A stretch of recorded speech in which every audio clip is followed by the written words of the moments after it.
د الکهف مبارکه سوره چې د قرآن عظیم الشان 13مه سوره ده په مکې معظمې کې رانازله شوې ده. 110 مبارک آیاتونه لري. تلاوت او پښتو ترجمه یې له لومړي آیت څخه اورئ. اعوذ بالله من الشیطان الرجیم. پناه وړم الله تعالی شړل شوي شیطان څخه. بسم الله الرحمن الرحیم. د الله په نوم چې ډېر زیات مهربان پورا رحم لرونکی دی. الحمد لله الذي أنزل على عبده الكتاب ولم يجعل له عوجا. ثنا او ستاینه الله لره ده چې هغه پر خپل بنده دغه کتاب نازل کړ او په هغه کې کوم کوږوالی پرې نه ښود. قيما لينذر بأسا شديدا من لدنه ويبشر المؤمنين الذين يعملون الصالحات أن لهم أجرا حسنا ماكثين فيه أبدا وينذر الذين قالوا اتخذ الله ولدا. د سمو سیخو خبرو ویونکی کتاب تر څو چې خلکو ته د خدای د سخت عذاب اخطار ورکړي او ایمان راوړونکو نیک عملو ته د دې زیری ورکړي چې د هغو لپاره غوره اجر دی چې په هغې کې به هغوی د تل لپاره اوسیږي او هغه خلک وویروي چې وایي الله څوک په زوی ولۍ سره نیولی دی. ما لهم به من علم ولا لآبائهم كبرت كلمة تخرج من أفواههم إن يقولون إلا كذبا. د دې خبرې نه هغوی څه علم لري او نه د هغو پلار نیکه درلود. ستره خبره ده چې د دوی له خولې څخه راوځي. هغوی محض دروغ وایي. فلعلك باخع نفسك على آثارهم إن لم يؤمنوا بهذا الحديث أسفا. خنو اے محمد صلی الله علیه وسلم خایت په هغو پسې لغم خوړلو نه خپل ځان بایلي که دوی پر دغه ښوونه ایمان را نه وړي. إنا جعلنا ما على الأرض زينة لها لنبلوهم أيهم أحسن عملا. حقیقت دا دی دا څه وسایل چې د ځمکې پر مخ دي هغه موږ د ځمکې ښکلا ګرځولي دي تر څو چې دوی وازمویو چې په دوی کې څوک ښه عمل کوونکی دی. وإنا لجاعلون ما عليها صعيدا جرزا. په پای کې له دغو ټولو نه موږ یو هوار ډګر جوړونکي یو. أم حسبت أن أصحاب الكهف والرقيم كانوا من آياتنا عجبا. ته انګیرې چې د کهف یعنې څمڅې او رقیم یعنې لوحې خاوندان زموږ له کومو ډېرو حیرانوونکو نښانو څخه وو. إذ أوى الفتية إلى الكهف فقالوا ربنا آتنا من لدنك رحمة وهيئ لنا من أمرنا رشدا. کله چې څو تنو زلمیانو څمڅې ته پناه وروړه ویې ویل چې ای پروردګاره مونږ په خپل ځانګړي رحمت سره سر لوړي کړه او زمونږ چاره سمه کړه.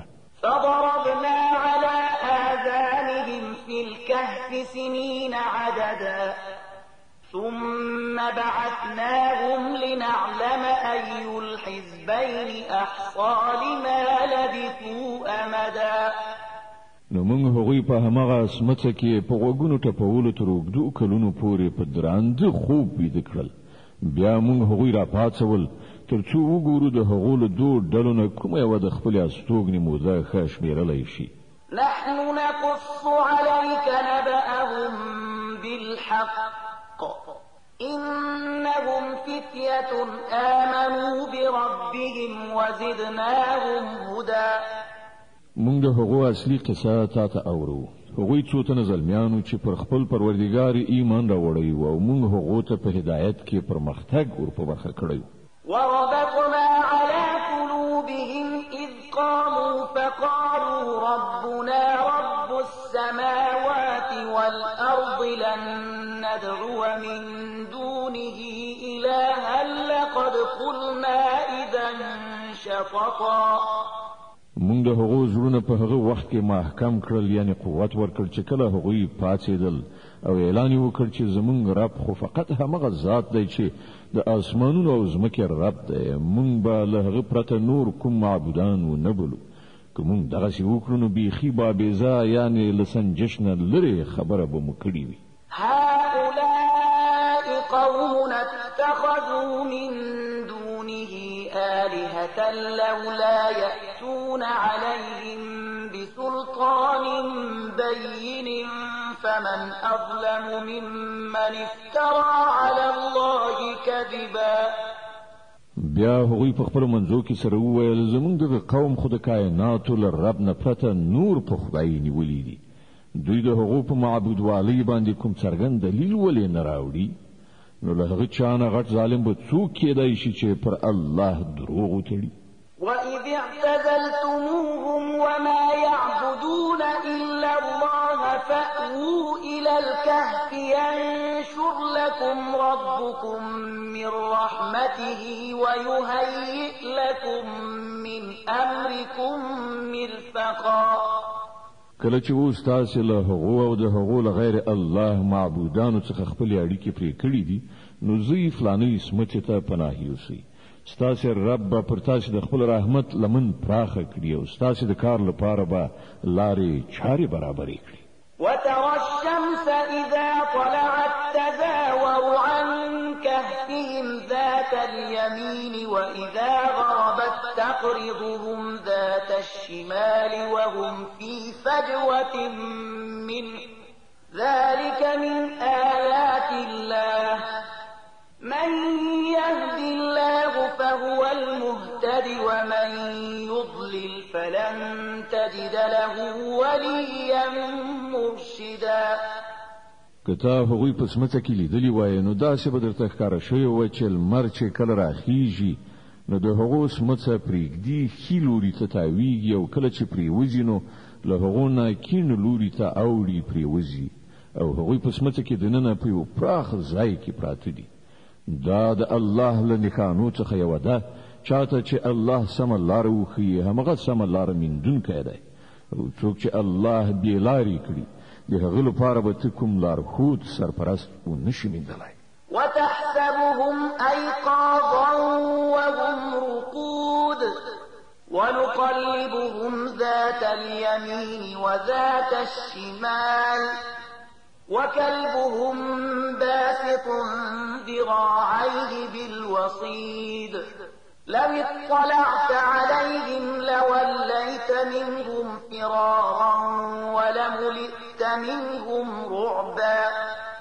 تا به د هغو په لیدلو انګېرلې وه چې هغوی ویښ دي، په داسې حال کې چې هغوی ویده پراته وو. موږ هغوی په ښي او کیڼه اړخ باندې اړول را اړول او د هغو سپي د سمڅې په خولو کې څنګلې غوړولې ناست. که تا چیرته په یو کلکشک پټ غوندې هغوی لیدلی وای نو په شا به ورڅخه په تیښته راګرځېدلی وای او پر تا به د هغو له لیدنې نه هیبت ناست وای. وكذلك بعثناهم ليتساءلوا بينهم قال قائل منهم كم لبثتم قالوا لبثنا يوما أو بعض يوم قالوا ربكم أعلم بما لبثتم فابعثوا أحدكم بورقكم هذه إلى المدينة فلينظر أيها أزكى طعاما فليأتكم برزق منه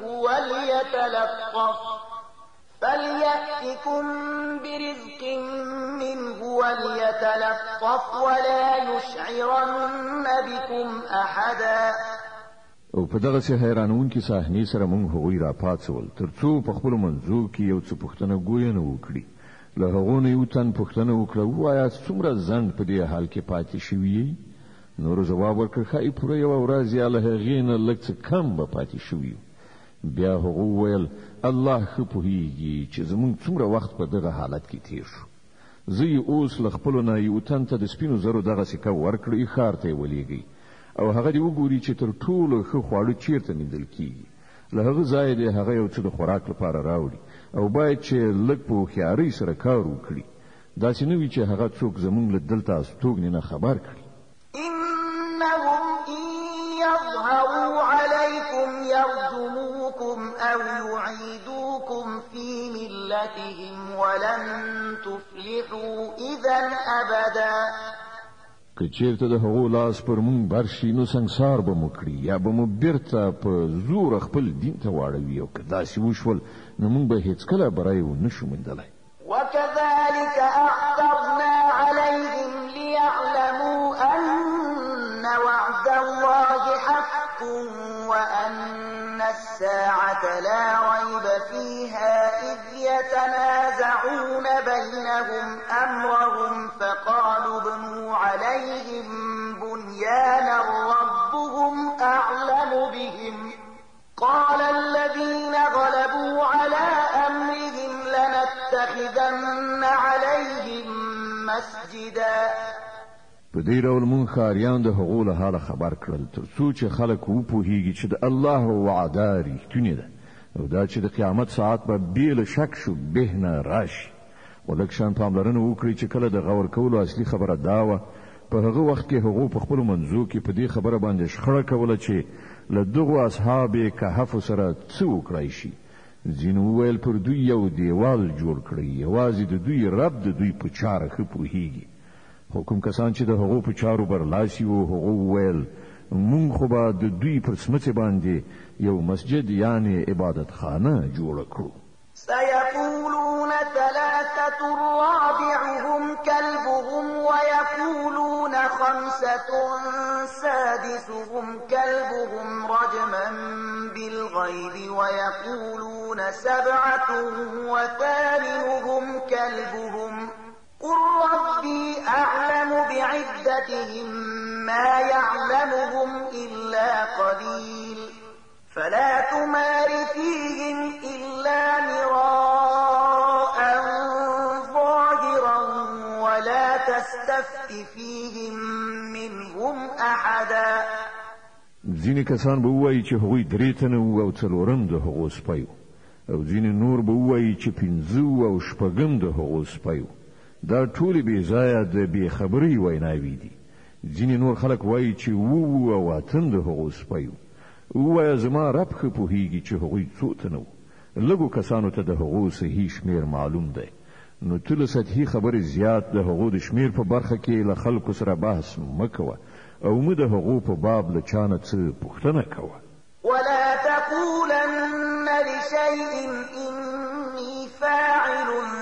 ذلك غدا إلا أن يشاء الله واذكر ربك إذا نسيت وقل عسى أن يهديني ربي لأقرب من هذا رشدا او یو شي ته مه وایه چې زه به هغه سبا کوم مګر دا چې ورسره زیات کړي ووایه انشاء الله یعنی که د الله خوښه وه که په هیره سره د دغه ډول خبره له خولې نه ووځي نو سمدلاسه خپل رب یاد کړه ووایه هیله ده چې زما پروردګار به په دې معامله کې نیکۍ ته د ډېرې نږدې کړنچارې په لوري ماته لارښوونه وکړي د الکهف مبارکه سوره چې د قرآن عظیم الشانه 13مه سوره ده په مکې معظمې کې رانازله شوې ده 110 مبارک آیاتونه لري تلاوت او پښتو ترجمه یې له 25 آیت څخه اورئ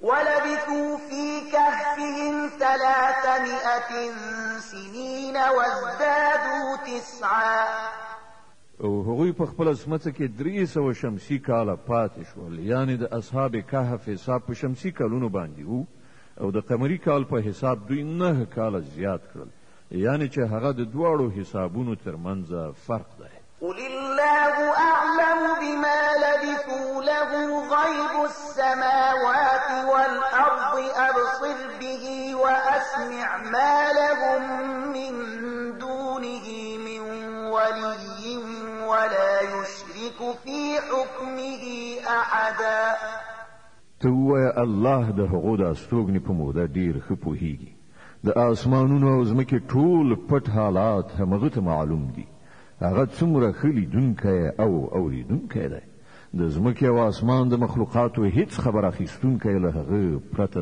نشته او هغه په خپل حکومت کې څوک نه شریکوي. واتل ما أوحي إليك من كتاب ربك لا مبدل لكلماته ولن تجد من دونه ملتحدا. ای محمد، ستا د پروردګار له کتاب نه چې څه تاته وحی کړی شوي دي هغه چې څنګه دي همغسې واوروه. د هغه په کلام کې بدلون نشته او ته له ده نه پرته د پناه ځای نشي موندلی. واصبر نفسك مع الذين يدعون ربهم بالغداة والعشي يريدون وجهه ولا تعد عيناك عنهم تريد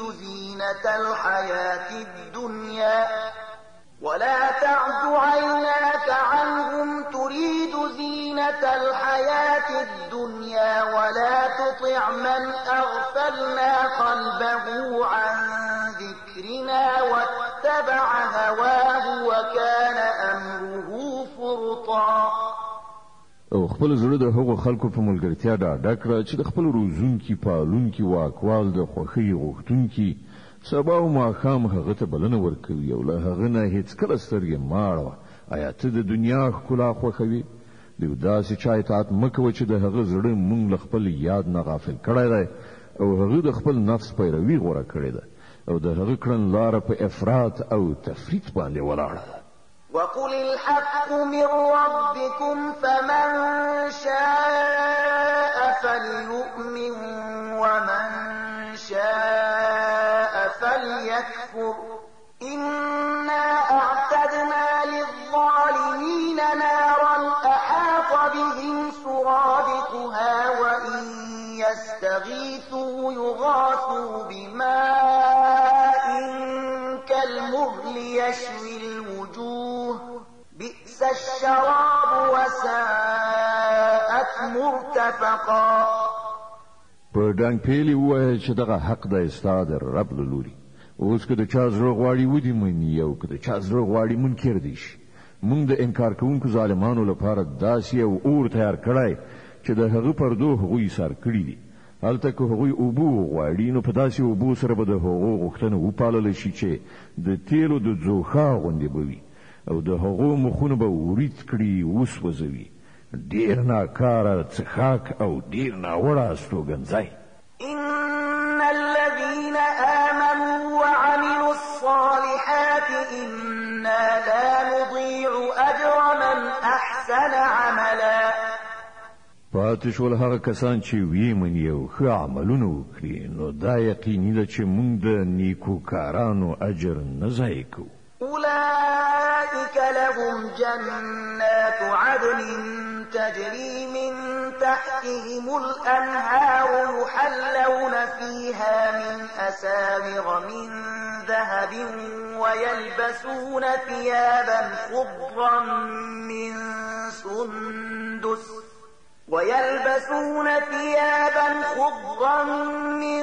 سندس وإستبرق متكئين فيها على الأرائك نعم الثواب وحسنت مرتفقا. د هغو لپاره تل سمسور باغونه دي چې تر هغو لاندې به ویالې بهیږي. هلته به هغوی د سرو زرو په بنګړیو سینګار کړی شي. د نریو ورېښمو اطلسو او مخملو شنې جامې به واغوندي او د هسکو بالښتونو ته به تکیه وهلي کیني. ډېر ښه اجر او د لوړې درجې هستوګنځی. واضرب لهم مثلا رجلين جعلنا لأحدهما جنتين من أعناب وحففناهما بنخل وجعلنا بينهما زرعا. ای محمد صلی الله علیه وسلم، دوی ته یو مثال وړاندې کړه. دوه تنه وو، له هغو نه یو ته موږ د انګورو دوه باغونه ورکړل او د هغو چارپیر مو د خرماو د ونو قطار جوړ کړ او د هغو په منځ کې مو کرونده پیدا کړه. كلتا الجنتين آتت أكلها ولم تظلم منه شيئا وفجرنا خلالهما نهرا وكان له ثمر فقال لصاحبه وهو يحاوره أنا أكثر منك مالا وأعز نفرا. باغونه خخې راز سمسور شول او په بانیولو کې یو بڅری کموالی هم را نه وس. دننه په هغو باغونو کې مونږ یو ویالو وبهوله او هغه ته ښه حاصلات ورکړل. د دغو شیانو په میندلو یوه ورځ هغه خپل ګاونډي ته په خبرو اترو کې وویل زه له تانه زیات شتمن یم او له تانه زیات قوي کسان لرم. ودخل جنته وهو ظالم لنفسه قال ما أظن أن تبيد هذه أبدا وما أظن الساعة قائمة ولئن رددت إلى ربي لأجدن خيرا منها منقلبا. بیا هغه خپل باغ ته ننوت او د خپل نفس په حق کې تیری کوونکی شو. وی ویل زه دا نه ګڼم چې دغه شتمني به یو وخت فنا شي او زما باور نشته چې د قیامت ساعت به کله راشي. بیا هم که کله د خپل رب حضور ته زما ورګرځېدل شول نو ارومرو به له دې نه هم زیات شاندار ځای ومومم. قال له صاحبه وهو يحاوره أكفرت بالذي خلقك من تراب ثم من نطفة ثم سواك رجلا. د هغه گاونډي په خبرو اترو کې هغه ته وویل آیا ته په هغه ذات کافر کیږي چې هغه ته له خاورې او بیا له نطفې څخه پیدا کړي او ته یو بشپړ سړی جوړ کړي؟ لكن هو الله ربي ولا أشرك بربي أحدا. پاتې شوم زه نو زما رب خو همغه الله دی او زه له هغه سره هیڅوک نه شریکوم. ولولا إذ دخلت جنتك قلت ما شاء الله لا قوة إلا بالله إن ترني أنا أقل منك مالا وولدا فعسى ربي أن يؤتيني خيرا من جنتك ويرسل عليها حسبانا من السماء فتصبح صعيدا زلقا أو يصبح ماؤها غورا فلن تستطيع له طلبا. او کله چې ته خپل باغ ته ننوتلې نو په هغه وخت کې ستا له خولې نه دا ولې راونوتل چې دا همغه شی دی چې خدای غوښتی دی، پرته له خدایه بل قدرت نشته. که ته ما په مال او اولاد کې له خپله ځانه ټیټ وینې نو لرې نه ده چې زما رب ما ته ستا له جنت یعنې باغ نه ډېر غوره را په برخه کړي او ستا په باغ باندې له اسمانه کوم آفت راولیږي چې په هغه سره هغه سپیره ډاګ جوړ شي یا د هغه اوبه په ځمکه کې پریوزي او بیا ته هغه په هیڅ شان راو نشي ویستلی. وأحيط بثمره فأصبح يقلب كفيه على ما أنفق فيها وهي خاوية على عروشها ويقول يا ليتني لم أشرك بربي أحدا. په پای کې داسې وشول چې د هغه ټوله میوه تباه شوه او هغه د خپلو انګورو باغونه په څپرو باندې چپا غورځېدلي ولیدل. په خپل لګښت باندې چې په هغه باغ کې کړی و لاسونه یو په بل ومخل او ویل چې کاشکې ما له خپل پروردګار سره څوک شریک نه وای ګڼلی. ولم تكن له فئة ينصرونه من دون الله وما كان منتصرا. هنالك الولاية لله الحق هو خير ثوابا وخير عقبا. د الله په پریښودلو سره داسې ونشول چې له هغه سره کوم لښکر اوسي چې له هغه سره یې مرسته کړې وای او نه هغه دا وکړای شول چې په خپله د دغه آفت مخه ونیولی شي. په هغه وخت کې څرګنده شوه چې د کارسازي واک برحق خدای لره دی.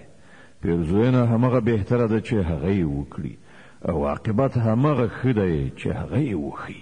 د الکهف مبارکه سوره چې د قرآن عظیم شان 13مه سوره ده په مکې معظمې کې را نازله شوې ده 110 مبارک آیاتونه لري تلاوت او پښتو ترجمه یې له 45 آیت څخه اورئ واضرب لهم مثل الحياة الدنيا كماء أنزلناه من السماء فاختلط به نبات الأرض فأصبح هشيما تذروه الرياح وكان الله على كل شيء مقتدرا. او ای پیغمبر صلی الله علیه وسلم دوی ته د دنیا د ژوندانه حقیقت په دې مثال سره وپوهوه چې نن موږ له اسمانه اوبه ورولې نو د ځمکې شنیلی ښه زرغون شو او سبا همغه شنیلي بوس شول چې بادونه یې په هوا وړي الله په هر څه باندې قادر ده. المال والبنون زينة الحياة الدنيا والباقيات الصالحات خير عند ربك ثوابا وخير أملا. دغه مال او دغه اولاد یوازې د دنیوي ژوندانه یوه موقتي ښکلا ده په اصل کې خو پایښت لرونکي نیکۍ ستا د رب په نزد د نتیجې په لحاظ سره ډېرې غوره دي او په همغو پورې ښې هیلې تړل کېدی شي. ويوم نسير الجبال وترى الأرض بارزة وحشرناهم فلم نغادر منهم أحدا. اندېښنه د هغې ورځې په کار ده چې کله مونږ غرونه وخوځوو او ته ځمکه بیخي له غړه ومومې او مونږ به ټول انسانان په دغه ډول تر محاصرې لاندې راټول کړو چې له مخکنیو وروستنیو نه یو به هم پرې نه ږدو. وعرضوا على ربك صفا لقد جئتمونا كما خلقناكم أول مرة بل زعمتم أن لن نجعل لكم موعدا. او ټول به ستا د رب حضور ته لیکي لیکي وړاندې کړی شي دا دی وګورئ راغلی که نه تاسې مونږ ته په همغه شان لکه چې مونږ تاسې لومړی ځل پیدا کړي وئ تاسې خو دا ګڼلې وه چې مونږ ستاسې لپاره د کومې وعدې وخت نه دی ټاکلی. ووضع الكتاب فترى المجرمين مشفقين مما فيه ويقولون يا ويلتنا ما لهذا الكتاب لا يغادر صغيرة ولا كبيرة إلا أحصاها ووجدوا ما عملوا حاضرا ولا يظلم ربك أحدا. او د عملنامې کتاب به مخې ته کېښودل شي په هغه وخت کې به ته وګورې چې مجرمان به د خپل ژوند د کتاب ثبت شوو چارو نه ویریدونکي وي او ویونکي به وي چې هاي زمونږ بده بخته دا څنګه کتاب دی چې زمونږ هیڅ وړوکی غټ حرکت داسې نه دی پاتې چې په ده کې درد شوی نه وي هر څه چې هغوی کړي وو هغه ټول به خپلې مخې ته حاضر ومومي او ستا رب به پر هیچ چا یو بڅری ظلم ونه کړي. وَإِذْ قُلْنَا لِلْمَلَائِكَةِ اسْجُدُوا لِآدَمَ فَسَجَدُوا إِلَّا إِبْلِيسَ كَانَ مِنَ الْجِنِّ فَفَسَقَ عَنْ أَمْرِ رَبِّهِ أَفَتَتَّخِذُونَهُ وَذُرِّيَّتَهُ أَوْلِيَاءَ مِن دُونِي وَهُمْ لَكُمْ عَدُوٌّ بِئْسَ لِلظَّالِمِينَ بَدَلًا. یاد کړه چې کله مونږ پرښتو ته وویل چې آدم علیه السلام ته سجده وکړئ نو هغوی سجده وکړه خو ابلیس ونه کړه هغه له پیریانو څخه و ځکه د خپل رب د حکم له منلو نه ووت. اوس آیا تاسې له ما څخه پرته هغه او د هغه زوجات خپل سرپرستان نیسئ په داسې حال کې چې هغوی ستاسې دښمنان دي ډېره ناوړه بدله ده چې ظالمان یې غوره کوي. ما أشهدتهم خلق السماوات والأرض ولا خلق أنفسهم وما كنت متخذ المضلين عبدا. ما د اسمانونو او ځمکې د پیدا کولو په وخت کې هغوی نه رابللي او نه مې په خپله د هغو په پیدایښت کې هغوی شریک کړي وو. زما دا کار نه دی چې ګمراه کوونکي خپل مرستیالان وګرځوم. ويوم يقول نادوا شركائي زعمتم فدعوهم فلم يستجيبوا لهم وجعلنا بينهم موبقا. او دغه کسان به په هغه ورځ څه وکړي چې د دوی رب دوی ته ووایي چې اوس هغه هستی راوبلئ چې هغه مو له ما سره شریکان ګڼلي وو. دوی به هغه وبلي خو هغوی به د دوی مرستې ته رانشي او موږ به د هغو په منځ کې د تباهۍ همدا یوه کنده شریکه کړو. ورأى المجرمون النار فظنوا أنهم مواقعوها ولم يجدوا عنها مصرفا. ټول مجرمان به په هغه ورځ اور وویني او بانګیري چې اوس هغوی پکې لویدونکي دي او هغوی به له هغه څخه د ژغورل کېدو هیڅ د پناه ځای ونه مومي. ولقد صرفنا في هذا القرآن للناس من كل مثل وكان الإنسان أكثر شيء جدلا. مونږ په دې قرآن کې خلق په هر ډول وپوهول خو انسان ډیر زیات جګړه مار دی. وما منع الناس أن يؤمنوا إذ جاءهم الهدى ويستغفروا ربهم إلا أن تأتيهم سنة الأولين أو يأتيهم العذاب قبلا. هغو ته چې کله هدایت راغی نو د هغه له منلو او د خپل رب له حضور څخه له بخښنې غوښتلو نه هغوی څه شي منع کړل. له دې پرته نور هیڅ نه دي چې له هغو سره همغه څه وشي چې له مخکنیو قومونو سره شوي دي یا دا چې هغوی عذاب مخامخ راتلونکی وویني. وما نرسل المرسلين إلا مبشرين ومنذرين ويجادل الذين كفروا بالباطل ليدحضوا به الحق واتخذوا آياتي وما أنذروا هزوا. مونږ پیغمبران له دې کار نه پرته د کوم غرض لپاره نه لیږو چې هغوی د زیری ورکولو او اخطار ورکولو دنده سرته ورسوي. خو د کافرانو حال دا دی چې هغوی د باطل وسله راخیستې د حق د ټیټساري ښودلو هڅه کوي او هغوی زموږ آیاتونه او هغه اخطارونه چې ورکړل شول ټوکې ګڼلي دي.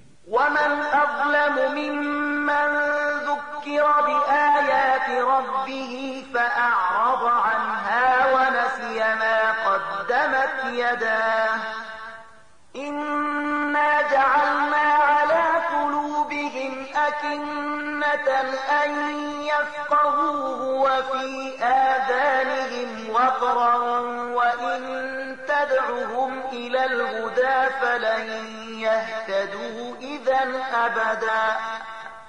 او له هغه چانه غټ ظالم بل څوک دی چې هغه ته د هغه د پروردګار د آیاتونو په اورولو نصیحت وشي او هغه ورڅخه مخ واړوي او هغه ناوړه عاقبت هیر کړي چې د هغه سرشته د ځان لپاره په خپل لاسونو سره کړی ده. کوم کسانو چې دغه کړن لار کړی ده د هغو پر زړونو مونږ داسې پوخه چولای دی چې نه پرېږدو هغه د قرآن په خبرو وپوهیږي او د هغو په غوږونو کې مو کونوالی پیدا کړی دی. ځکه هغوی هر څومره د هدایت خواته وبلي هغوی به په دې حالت کې هیڅ کله سمه لاره ونه مومي. وربك الغفور ذو الرحمة لو يؤاخذهم بما كسبوا لعجل لهم العذاب بل لهم موعد لن يجدوا من دونه موئلا. ستا رب خورا بخونکی او رحم کوونکی دی. هغه که د دوی په کړو وړو باندې د دوی مؤاخذه کول غوښتلی نو سم د لاسه به یې عذاب لېږلی وای خو د دوی لپاره د وعدې ونې نیټه ټاکل شوې ده او دوی به له هغې نه د ځان ژغورلو او تېښتې هیڅ لاره ونه مومي. وتلك القرى أهلكناهم لما ظلموا وجعلنا لمهلكهم موعدا. دا په عذاب اخته شوي کلي ستاسې تر نظر لاندې موجود دي. دوی چې کله ظلم وکړ نو موږ دوی هلاک کړل او د دوی هر یو د هلاکت لپاره موږ نیټه ټاکلې وه. وإذ قال موسى لفتاه لا أبرح حتى أبلغ مجمع البحرين أو أمضي حقبا. دوی ته لږ هغه قصه واوروه چې موسی علیه السلام ته پیښه شوې وه. کله چې موسی علیه السلام خپل خدمتګار ته ویلي و چې زه به تر هغه خپل سفر پای ته ونه رسوم تر څو چې د دواړو سیندونو یو ځای کېدو حتی ونه رسیږم، که نه نو زه به تر ډېره وخته پورې همداسې روان یم. فلما بلغا مجمع بينهما نسيا حوتهما فاتخذ سبيله في البحر سربا. نو کله چې هغوی دواړه د هغو دواړو سیندونو د یو ځای کېدو حتی ورسېدل نو له خپل ماهي نه غافل شول او هغه په داسې شان په سیند کې لاړل لکه چې کومه پخه لاره جوړه شوې وي. فلما جاوزا قال لفتاه آتنا غداءنا لقد لقينا من سفرنا هذا نصبا. وړاندې چې لاړل موسی علیه السلام خپل خدمتګار ته وویل راوړه زموږ سباناری د نن ورځې په سفر کې خو موږ ډېر زیات ستومانه شوي یو. قال أرأيت إذ أوينا إلى الصخرة فإني نسيت الحوت وما أنسانيه إلا الشيطان أن أذكره واتخذ سبيله في البحر عجبا.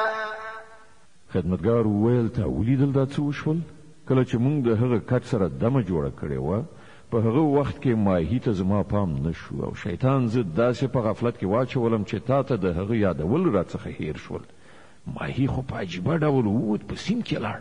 قال ذلك ما كنا نبغ فارتدا على آثارهما قصصا فوجدا عبدا من عبادنا آتيناه رحمة من عندنا وعلمناه من لدنا علما. موسی علیه السلام وویل مونږ خو د همدې په لټه کې وو. نو هغوی دواړه په خپلو پلونو قدم په قدم په شا ستانه شول او هلته هغوی زموږ له بندګانو څخه یو بنده ومینده چې هغه مونږ په خپل رحمت سرلوړی کړی او له خپل لوري نه مو یو خاص علم ور په برخه کړی. قال له موسى هل أتبعك على أن تعلمني مما علمت رشدا. موسی علیه السلام هغه ته وویل آیا زه له تا سره پاتې کېدای شم تر څو چې ته ما ته هغه علم را زده کړې چې تا ته درښودل شوی دی؟ قال إنك لن تستطيع معي صبرا. هغه ځواب ورکړ ته له ما سره صبر نشې کولی. وكيف تصبر على ما لم تحط به خبرا. او له کوم شي نه چې ته نه یې خبر پر هغه څنګه صبر کولی شي؟ قال ستجدني إن شاء الله صابرا ولا أعصي لك أمرا. موسی علیه السلام وویل ان شاء الله ته به ما صبر کوونکی بیا مومي او زه به په هیڅ چاره کې ستا له امر نه سر ونه غړو. قال فإن اتبعتني فلا تسألني عن شيء حتى أحدث لك منه ذكرا. هغه وویل ښه ده که ته له ما سره ځې نو له ما څخه د هیڅ خبرې پوښتنه مه کوه تر څو چې ما په خپله د هغې یادونه درته نه وي کړي. فانطلقا حتى إذا ركبا في السفينة خرقها قال أخرقتها لتغرق أهلها لقد جئت شيئا إمرا. نو بیا دواړه وخوځېدل تر دې پورې چې کله هغوی په یو کښتۍ کې سپاره شول نو هغه په کښتۍ کې سوری وکړ. موسی علیه السلام وویل تا په دې کې د دې لپاره سوری وکړ چې د کښتۍ سپرلۍ غرقه کړي؟ دا خو تا ډېر سخت حرکت وکړ. قال ألم أقل إنك لن تستطيع معي صبرا. هغه وویل ما تا ته نو ویلي چې ته له ما سره صبر نشې کولی؟ قال لا تؤاخذني بما نسيت ولا ترهقني من أمري عسرا. موسی علیه السلام وویل په هیره مې مه نیسه زما په برخه کې ته لږ غوندې له سختۍ نه کار مه اخله. فانطلقا حتى إذا لقيا غلاما فقتله قال أقتلت نفسا زكية بغير نفس لقد جئت شيئا نكرا. بیا هغوی دواړه لاړل تر دې پورې چې له یوه هلک سره مخامخ شول او هغه سړی هغه وواژه. موسی علیه السلام وویل تا یو بېګناه وواژې په داسې حال کې چې هغه څوک نه ووژلي. دا کار خو دې ډېر بد وکړ.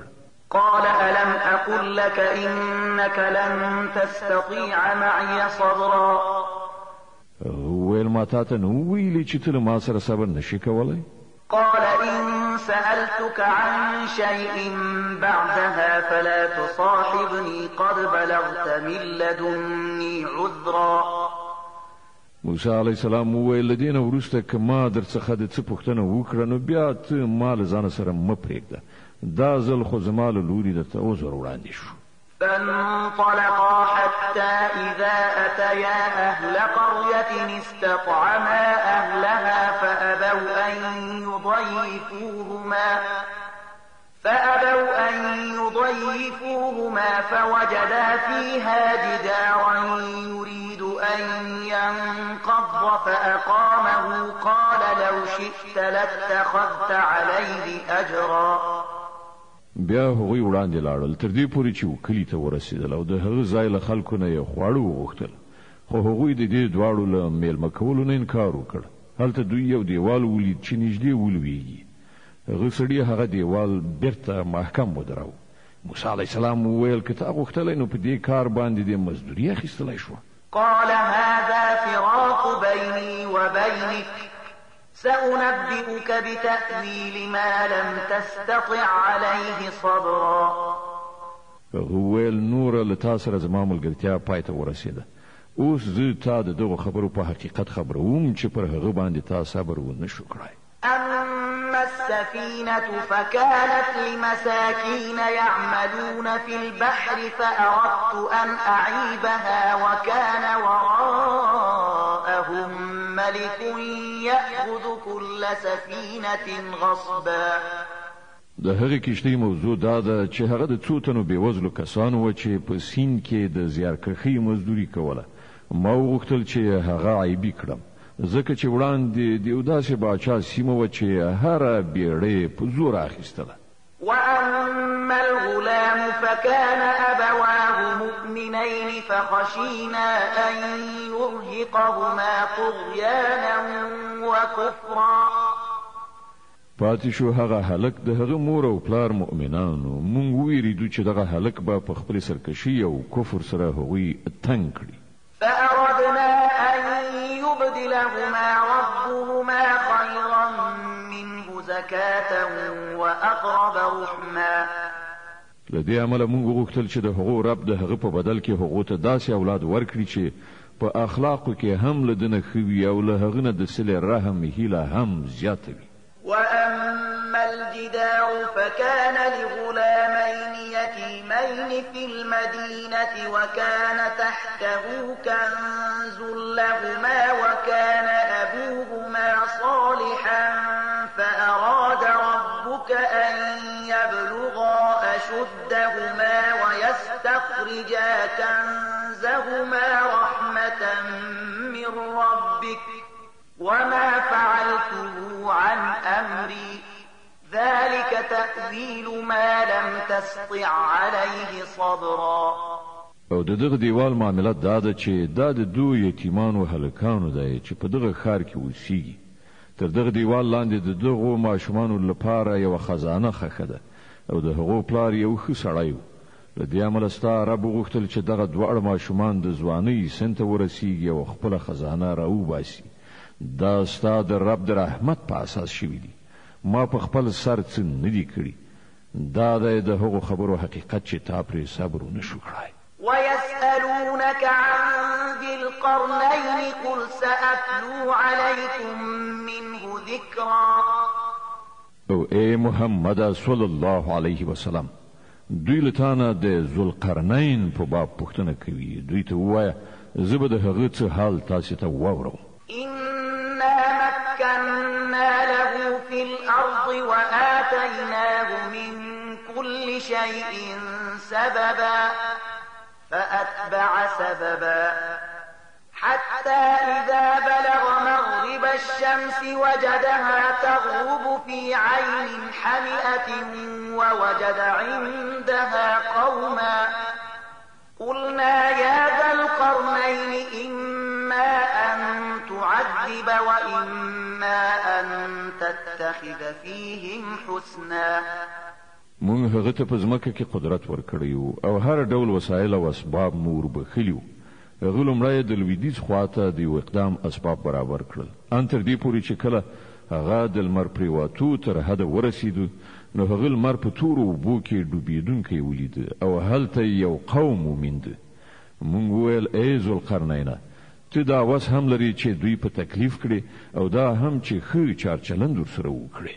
قال أما من ظلم فسوف نعذبه ثم يرد إلى ربه فيعذبه عذابا نكرا. هغه وویل څوک چې له دوی نه ظلم وکړي مونږ به هغه ته سزا ورکړو، بیا به هغه د خپل رب لوري ته ورګرځول شي او هغه به ورته لا سخته سزا ورکړي. وأما من آمن وعمل صالحا فله جزاء الحسنى وسنقول له من أمرنا يسرا. او له دوی نه چې څوک ایمان راوړي او ښه عمل وکړي د هغه لپاره غوره مکافات دی او موږ به ورته اسانه حکمونه ورکړو. ثم أتبع سببا حتى إذا بلغ مطلع الشمس وجدها تطلع على قوم لم نجعل لهم من دونها سترا كذلك وقد أحطنا بما لديه خبرا. بیا هغه د یو بل اقدام تیاری ونیو تر دې پورې چې د لمر خاته حتی ورسېد. هلته یې ولیدل چې لمر په یو داسې قوم باندې راخیږي چې مونږ د هغه لپاره له تودوخې نه د ژغورل کېدو څه لاره چاره نه ده برابره کړې. د هغو دغه حال او له ذوالقرنین سره چې څه وو په هغه باندې مونږ پوهېدلو. ثم أتبع سببا حتى إذا بلغ بين السدين وجد من دونهما قوما لا يكادون يفقهون قولا. بیا هغه د یو بل اقدام لارې چارې برابرې کړې تر دې پورې چې کله د دوه غرونو منځ ته ورسېد نو له هغو سره هغه یو داسې قوم بیا موند چې په ډېره سختۍ سره په کومه خبره پوهېده. قالوا يا ذا القرنين إن يأجوج ومأجوج مفسدون في الأرض فهل نجعل لك خرجا على أن تجعل بيننا وبينهم سدا. هغو خلکو وویل چې ای ذوالقرنینه، یاجوج او ماجوج په دې سیمه کې فساد خوروي، نو آیا موږ تا ته د دې لپاره څه محصول درکړو چې ته زموږ او د هغو په منځ کې یو بند واچوي؟ قال ما مكنني فيه ربي خير فأعينوني بقوة أجعل بينكم وبينهم ردما. هغه وویل څه چې زما پروردګار ما ته را په برخه کړي دي هغه ډیر دي، تاسې په بشري قوا له ما سره مرسته وکړئ، زه ستاسې او د هغو په منځ کې بند اچوم. آتوني زبر الحديد حتى إذا ساوى بين الصدفين قال انفخوا حتى إذا جعله نارا قال آتوني أفرغ عليه قطرا. ما ته آهن چادر راوړی، په پای کې چې کله هغه د دواړو غرونو ترمنځ کنډو ډک کړ نو خلکو ته یې وویل چې اوس اور بل کړئ، تر داسې اندازې پورې چې کله دغه اوسپنې دیوال بیخي لکه د اور په شان سور شو. نو هغه وویل راوړئ چې اوس په دې باندې ویلي کړي مس وڅڅوم. فما استطاعوا أن يظهروه وما استطاعوا له نقبا. دغه بند داسې و چې یاجوج ماجوج ورباندې نشوی راختلی او په هغه کې سوری کول له دې نه هم ورته زیات ګران. قال هذا رحمة من ربي فإذا جاء وعد ربي جعله دكاء وكان وعد ربي حقا. ذوالقرنین وویل دا زما د پروردګار رحمت دی، خو کله چې زما د رب د وعدې نیټه را رسیږي نو دا به میده میده هوار کړي او زما د پروردګار وعده حق ده. وتركنا بعضهم يومئذ يموج في بعض ونفخ في الصور فجمعناهم جمعا وعرضنا جهنم يومئذ للكافرين عرضا الذين كانت أعينهم في غطاء عن ذكري وكانوا لا يستطيعون سمعا. او په هغه ورځ به مونږ خلک پریږدو چې د سمندر د څپو غوندې په خپلو منځو کې سره وپرځوي او شپېلۍ پوکړی شي او مونږ به ټول انسانان یو ځای راغونډ کړو او همغه ورځ به وي چې مونږ دوزخ کافرانو ته ور مخې ته کړو، د هغو کافرانو مخې ته چې زما د نصیحت خوا ته ړانده شوي وو او د څه شي اورېدلو ته له سره تیار نه وو. أفحسب الذين كفروا أن يتخذوا عبادي من دوني أولياء إنا أعتدنا جهنم للكافرين نزلا. نو آیا دغه خلک چې کفر غوړه کړی دی دا یې ګڼلې ده چې له ما څخه پرته زما بندگان خپل کارسازان ونیسي؟ مونږ د دغسې کافرانو د میلمستیا لپاره دوزخ تیار کړی دی.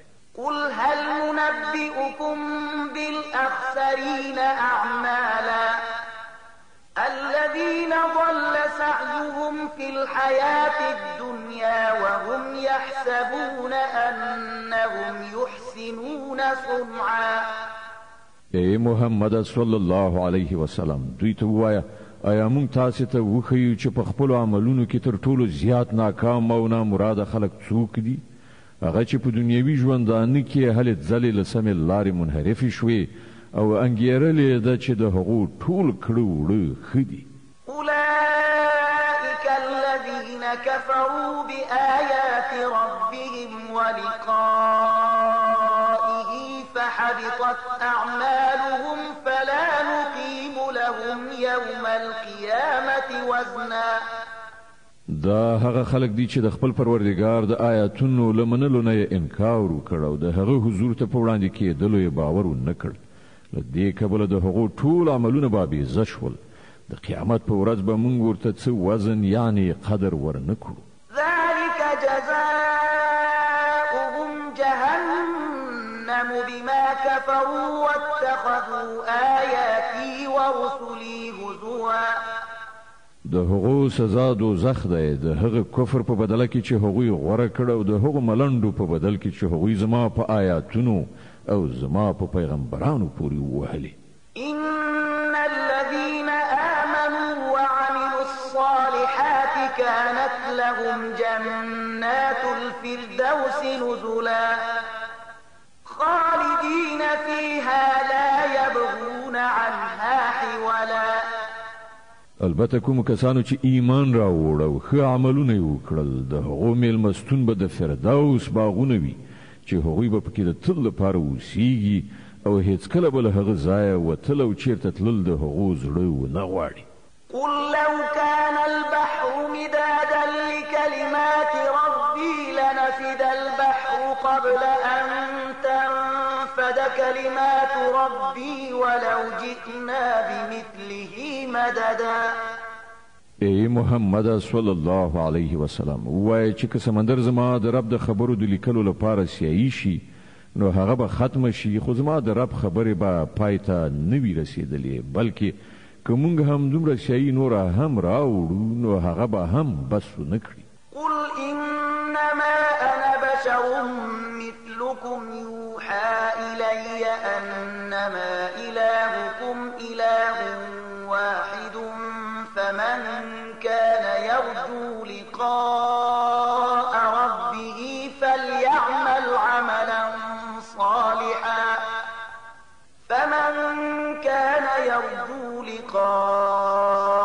ربه فليعمل عملا صالحا ولا يشرك بعبادة ربه أحدا. ای محمد صلی الله علیه وسلم وایه چې زه خو ستاسې په څیر یو انسان یم، ما ته وحی کیږي چې ستاسې خدای همدا یو خدای دی، نو څوک چې له خپل پروردګار سره د یو ځای کېدو په هیله وي هغه ته پکار ده چې ښه عمل وکړي او په بندګۍ کې له خپل رب سره بل څوک شریک نه کړي. اوس را رسیږو د مریم مبارکې سورې ته چې د قرآن عظیم الشان 19مه سوره ده په مکې معظمې کې را نازله شوې ده، 98 آیاتونه لري. تلاوت او پښتو ترجمه یې له لومړي آیت څخه اورئ. بسم الله الرحمن الرحیم. د الله په نوم چې ډېر زیات مهربان پوره رحم لرونکی دی. کاف ها یا عین صاد. ذکر رحمت ربک عبده زکریا إذ نادى ربه نداء خفيا. کاف ها یا عین صاد.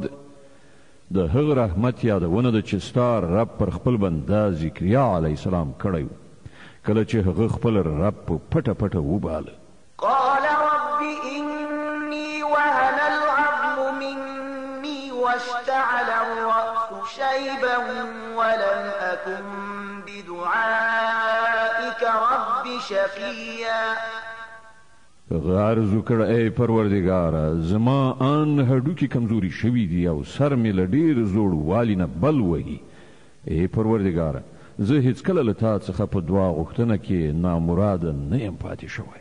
وإني خفت الموالي من ورائي وكانت امرأتي عاقرا فهب لي من لدنك وليا يرثني ويرث من آل يعقوب واجعله رب رضيا. زه له ځانه وروسته د خپل قوم له بدیو نه ویریږم او زما میرمن شنډه ده، نو ما ته په خپله ځانګړې لورینه او داسې وارث را په برخه کړه چې زما وارث هم وي او د یعقوب د کورنۍ میراث هم ومومي. او ای پروردګاره هغه یو غوره انسان وګرځوه. يا زكريا إنا نبشرك بغلام اسمه يحيى لم نجعل له من قبل سميا. جواب ورکړ شو ای زکریا مونږ تا ته د یو هلک زیری درکوو چې د هغه نوم به یحیی وي. مونږ په دې نامه له دې نه مخکې هېڅ سړی نه دی پیدا کړی.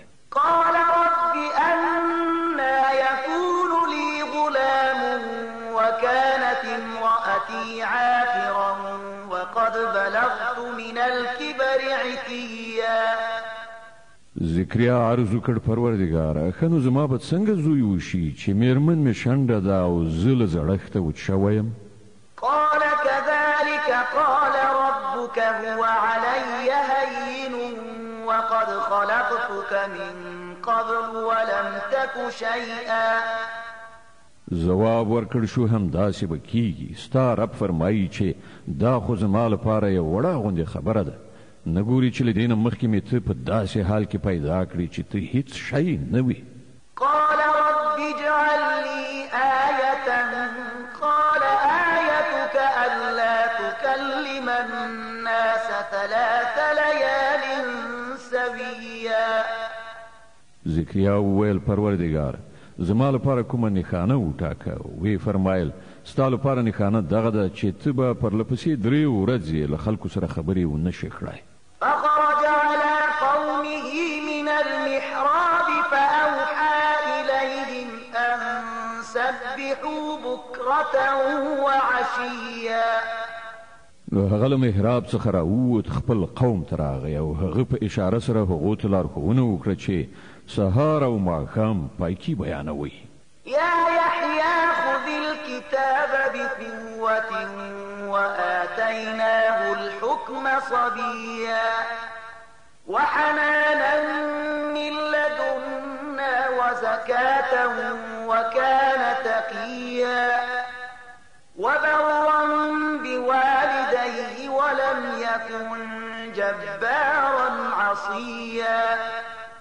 او پر هغه غږ وشو ای یحیی د خدای کتاب ټینګ ونیسه.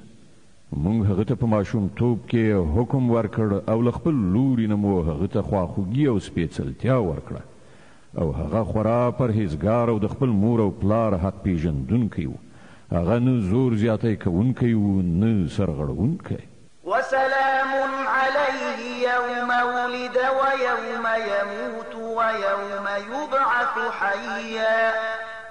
سلام پر هغه په کومه ورځ چې هغه پیدا شو او په کومه ورځ چې هغه وفات شي او په کومه ورځ چې هغه ژوندی راپاڅول شي. واذكر في الكتاب مريم إذ انتبذت من أهلها مكانا شرقيا فاتخذت من دونهم حجابا فأرسلنا إليها روحنا فتمثل لها بشرا سويا. او اے محمد صلی الله علیه وسلم په دې کتاب کې د مریم حال بیان کړه چې کله هغه خپل اړوندو کسانو په بیلیدو ختیځه خوا کې ګوښه شوې وه او پرده یې نیولې وه له هغو نه پټه ناسته وه. په دغه حالت کې موږ هغې ته خپل روح یعنې فرښته ولېږله او هغه د هغې په وړاندې په بشپړه انساني بڼه کې څرګنده شوه. قالت إني أعوذ بالرحمن منك إن كنت تقيا. مریم ناڅاپه نارې کړې چې که ته کوم له خدایه ویریدونکی سړی نو زه له تا نه د رحمان پناه غواړم، ما ته مه رانږدې کېږه. قال إنما أنا رسول ربك لأهب لك غلاما زكيا. هغه وویل زه ستا د پروردګار استازی یم او د دې لپاره لیږل شوی یم چې تا ته یو سپېڅلی هلک درکړم. قالت أنا يكون لي غلام ولم يمسسني بشر ولم أك بغيا. مریم وویل زما به څنګه هلک وشي چې کله زه کوم بشر لمس کړی قدرې نه یم او نه زه کومه بدکاره ښځه یم. قال كذلك قال ربك هو علي هين ولنجعله آية للناس ورحمة منا وكان أمرا مقضيا. پرښتې وویله همداسې به کېږي، ستا رب فرمایي چې دغسې کول ماته ډېر اسانه دي او موږ به دا د دې لپاره وکړو چې هغه هلک د خلکو لپاره یوه نښانه شي او زموږ له لوري یو رحمت او دا کار سرته رسېدونکی دی. فحملته فانتبذت به مكانا قصيا. مریم د دغه ماشوم امیندواره شوه او هغه له دې امیندوارۍ یعنې هلک سره چې په ګېډه کې درلود یو لرې ځای ته لاړه.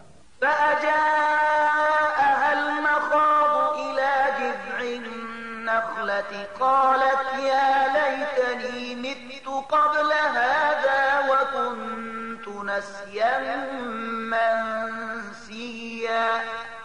بیا د لنګوال کړاو ورباندې د خرما ترېوې ونې لاندې راغی. هغې وویل کاشکې زه له دې نه مخکې مړه وای او نوم نښان مې نه وای پاتې شوی. فناداها من تحتها ألا تحزني قد جعل ربك تحتك سريا. پرښتې له لاندې هغې ته غږ وکړ ویې ویل مه خفه کېږه، ستا پروردګار تر تا لاندې یوه چینه وبهولې ده. وهزي إليك بجذع النخلة تساقط عليك رطبا جنيا. او تل لږ غوندې د دغې ونې ډډ وخوځوه، پر تا به خوږې ښېرازه خرماوې راتوی شي.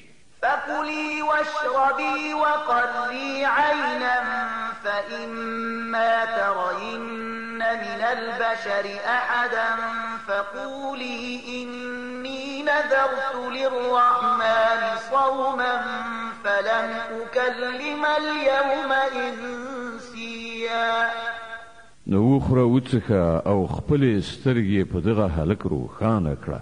بیا که کوم یو انسان دې ولیدو نو ورته ووایه چې ما د رحمان خدای لپاره روژه نظر منلې ده، له دې امله نن به زه له هیچ چا سره خبرې ونه کړم.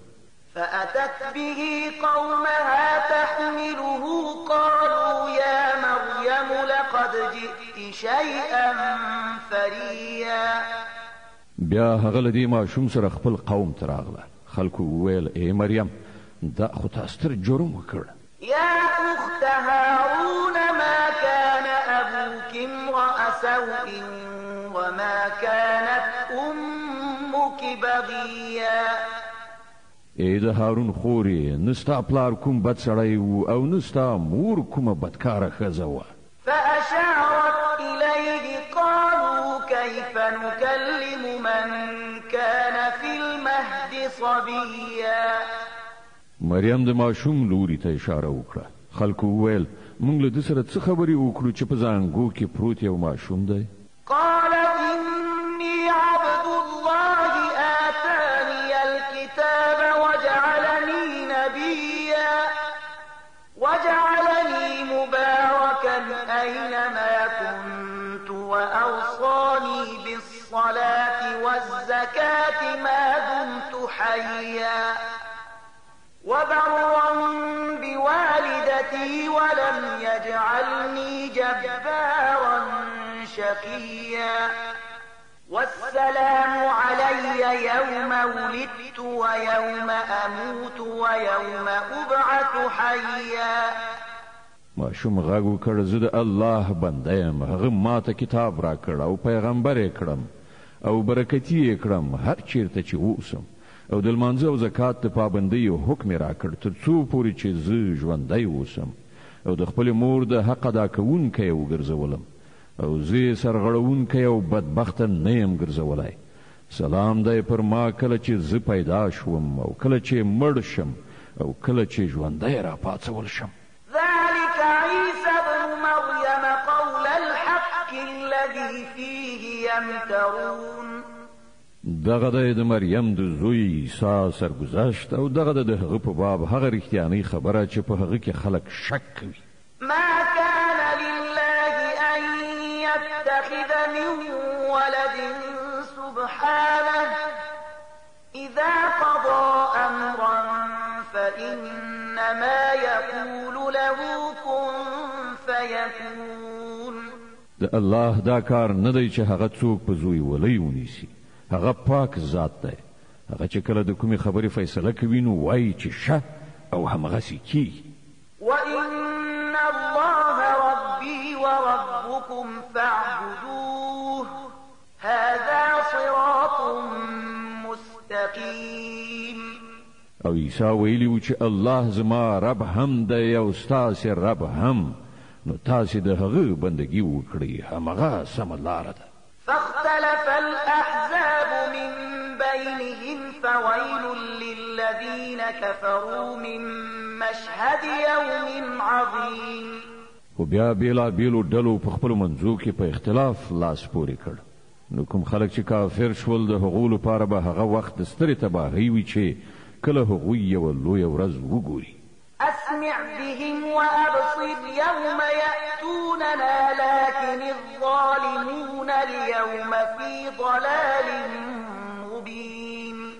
کله چې هغوی زمونږ په وړاندې حاضر وي په هغه ورځ خو به د هغوی غوږونه هم ښه اورېدونکي وي او سترګې به یې هم ښې لیدونکي وي مګر نن دغه ظالمان په څرګنده ګمراهۍ کې اخته دي.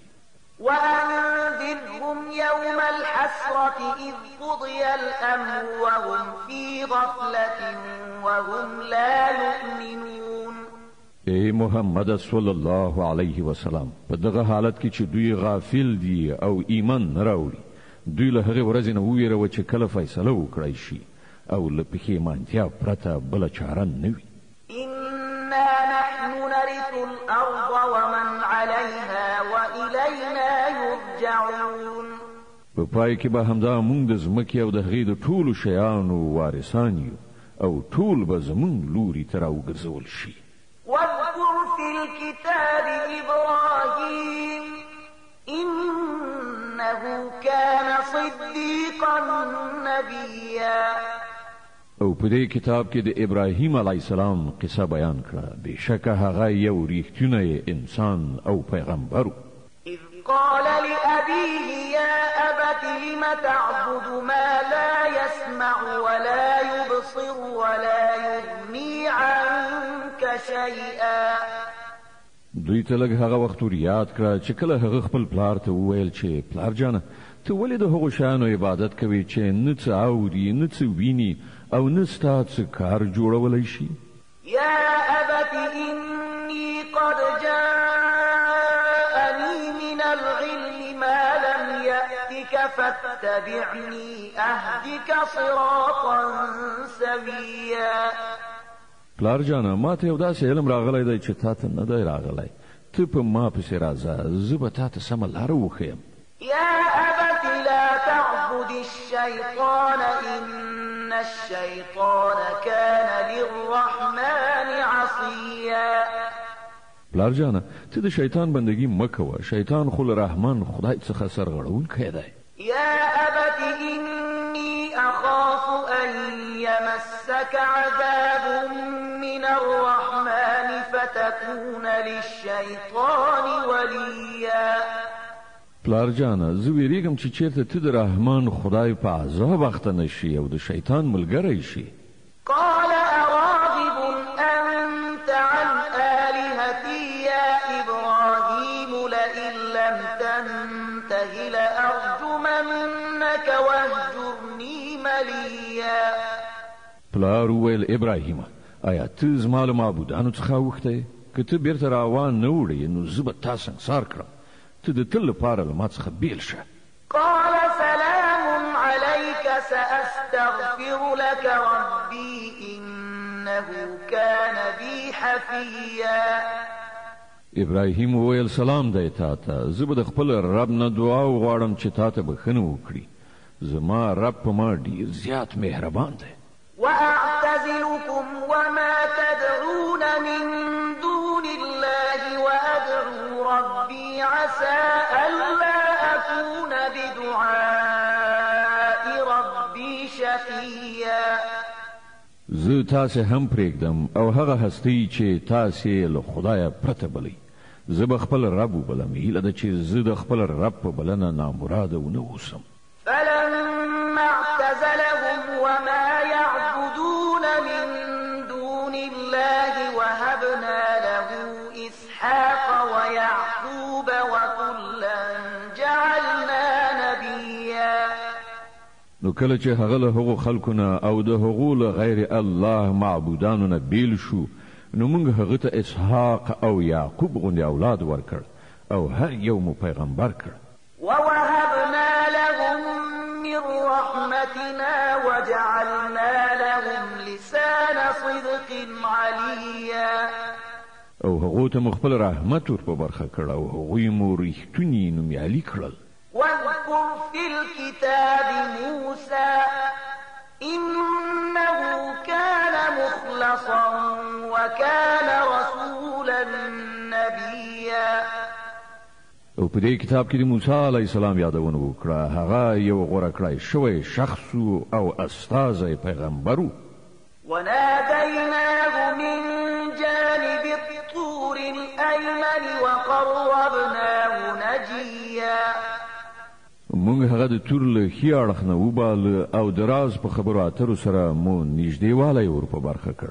ووهبنا له من رحمتنا أخاه هارون نبيا.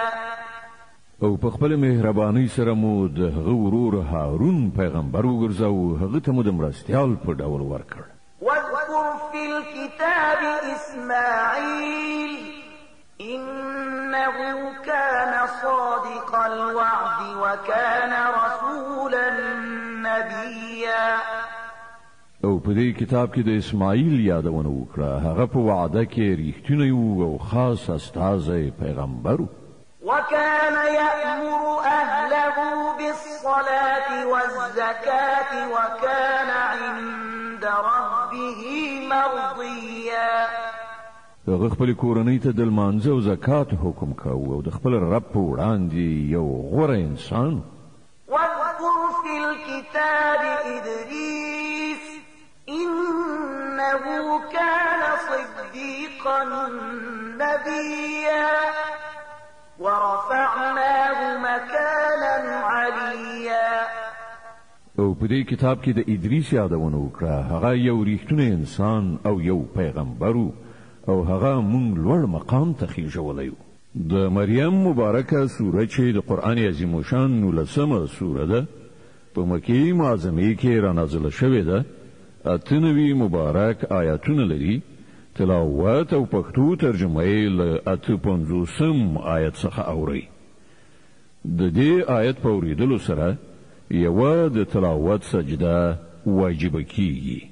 أولئك الذين أنعم الله عليهم من النبيين من ذرية آدم وممن حملنا مع نوح ومن ذرية إبراهيم وإسرائيل وممن هدينا واجتبينا إذا تتلى عليهم آيات الرحمن خروا سجدا وبكيا.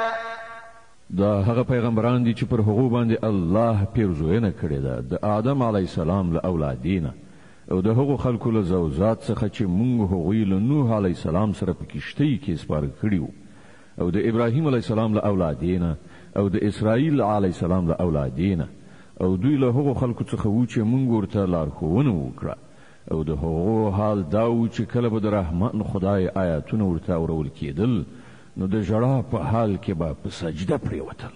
فخلف من بعدهم خلف أضاعوا الصلاة واتبعوا الشهوات فسوف يلقون غيا إلا من تاب وآمن وعمل صالحا فأولئك يدخلون الجنة ولا يظلمون شيئا.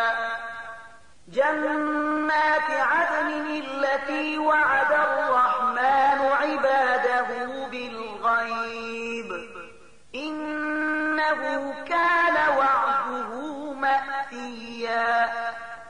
بیا له هغو وروسته هغه ناکاره خلکو د هغو ځای ونیو چې لمونځ یې ضایع کړ او د نفس د غوښتنو پیروي وکړه نو نږدې ده چې هغوی د ګمراهۍ له عاقبت سره مخامخ شي. البته څوک چې توبه وباسي او ایمان راوړي او ښه عمل غوره کړي هغوی به جنت ته ننوځي او د هغو حق به تلف نشي. د هغو لپاره د دایمي استوګنې جنتونه دي چې رحمان خدای له خپلو بندګانو سره د هغو نالیدلې وعده کړې ده او دغه وعده په باوري توګه ترسره کیدونکې ده. لا يسمعون فيها لغوا إلا سلاما ولهم رزقهم فيها بكرة وعشيا.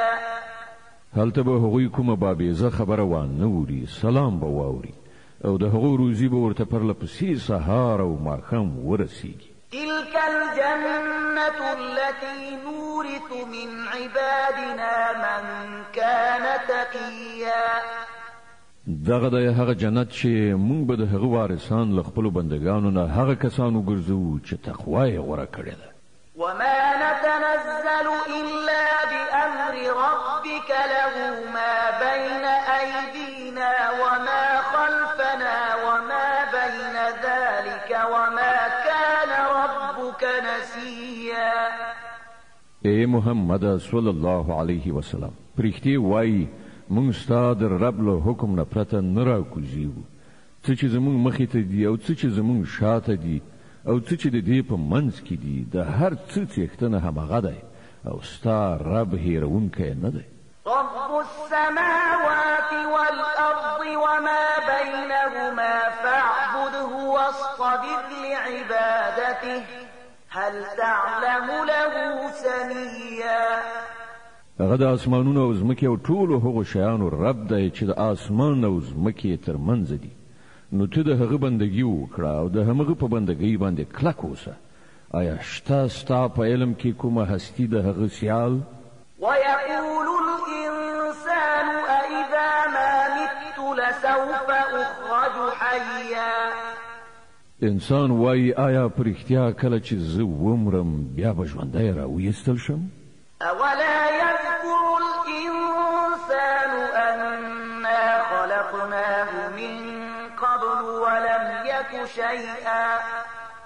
آیا انسان نور یادوي چې موږ مخکې دی پیدا کړی دی په داسې حال کې چې دی هیڅ شی هم نه و؟ فوربك لنحشرنهم والشياطين ثم لنحضرنهم حول جهنم جثيا.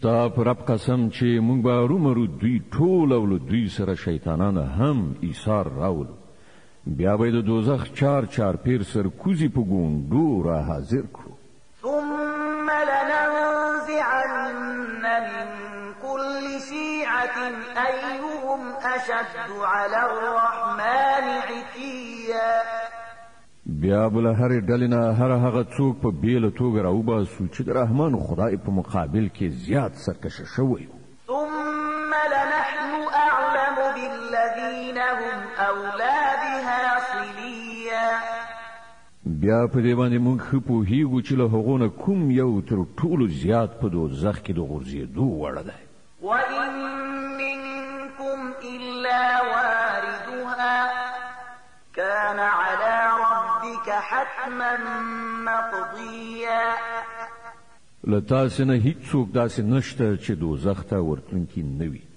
دا خو یوه فیصله شوې خبره ده چې د هغې ترسره کول ستا د رب په غاړه دي ثم ننجي الذين اتقوا ونذر الظالمين فيها جثيا بیا به موږ هغه کسان وژغورو چې په دنیا کې پرهیزګاران او ظالمان به په همغه کې غورځېدلي پرېږدو وإذا تتلى عليهم آياتنا بينات قال الذين كفروا للذين آمنوا أي الفريقين خير مقاما وأحسن نديا دوی ته چې کله زموږ روښانه آیاتونه ورود کیږي نو منکران مؤمنانو ته وایي وښایاست لمونږ دواړو ډلو نه کومه یوه په ښه حالت کې ده او د چا غونډې زیاتې شانداره دي وكم أهلكنا قبلهم من قرن هم أحسن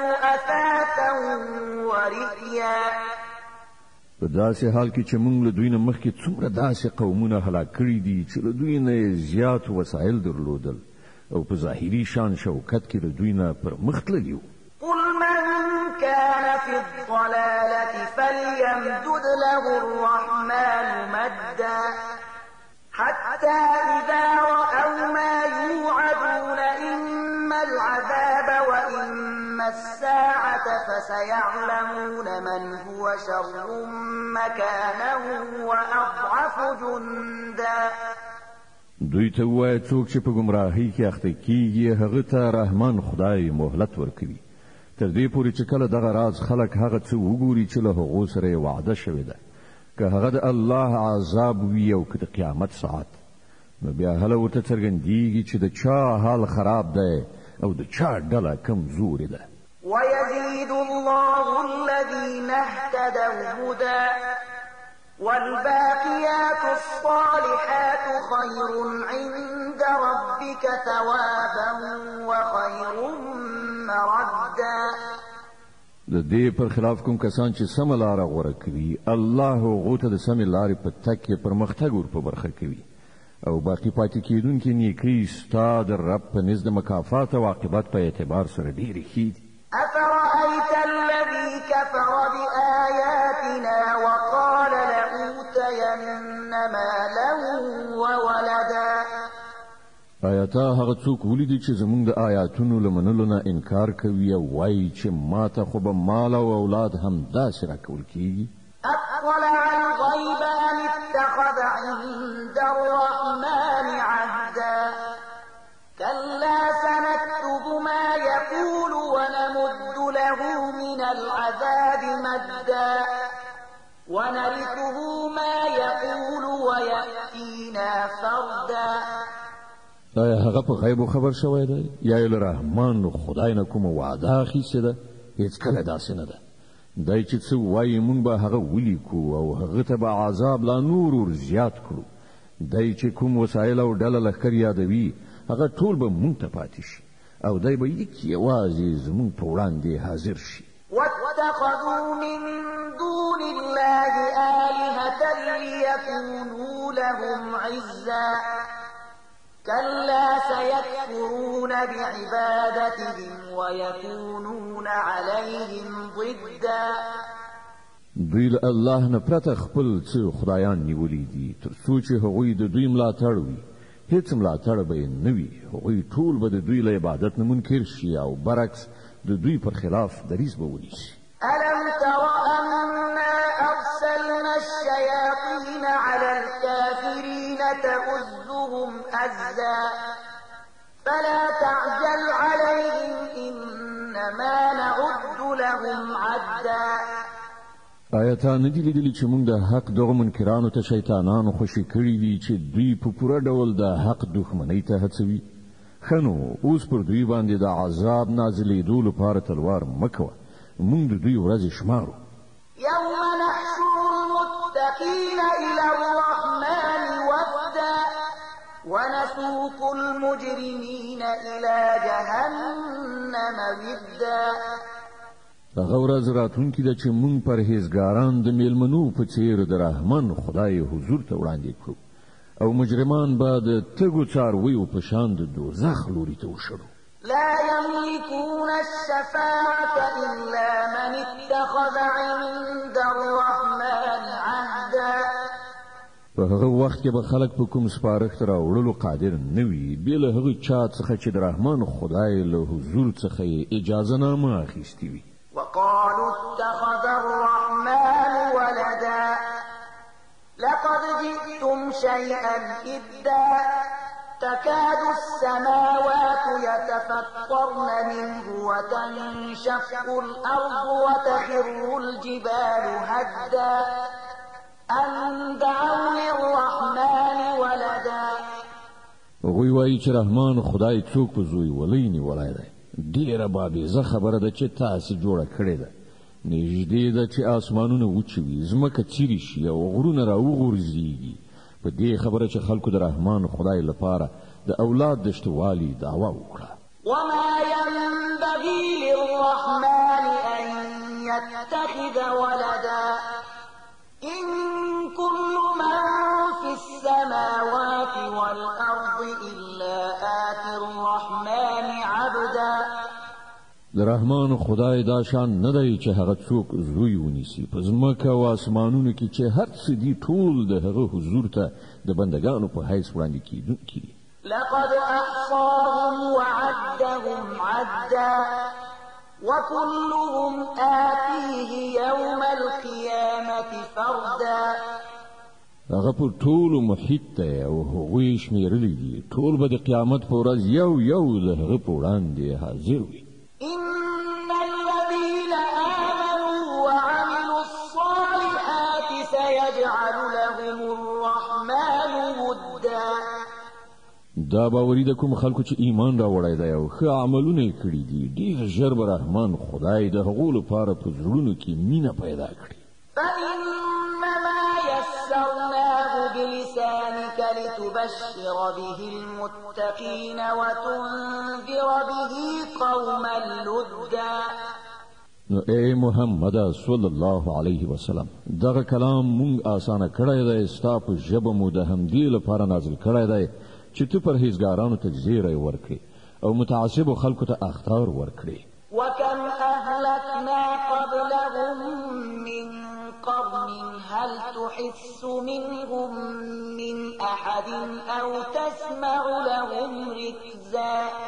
لدينا مخکې مونږ څومره قومونه هلاک کړي دي، نو نن چیرته ته د هغو نښه نښانه مومي یا کوم غږ هم چیرته اوري. صدق الله العظيم. الله ستر رښتیا ویونکی دی.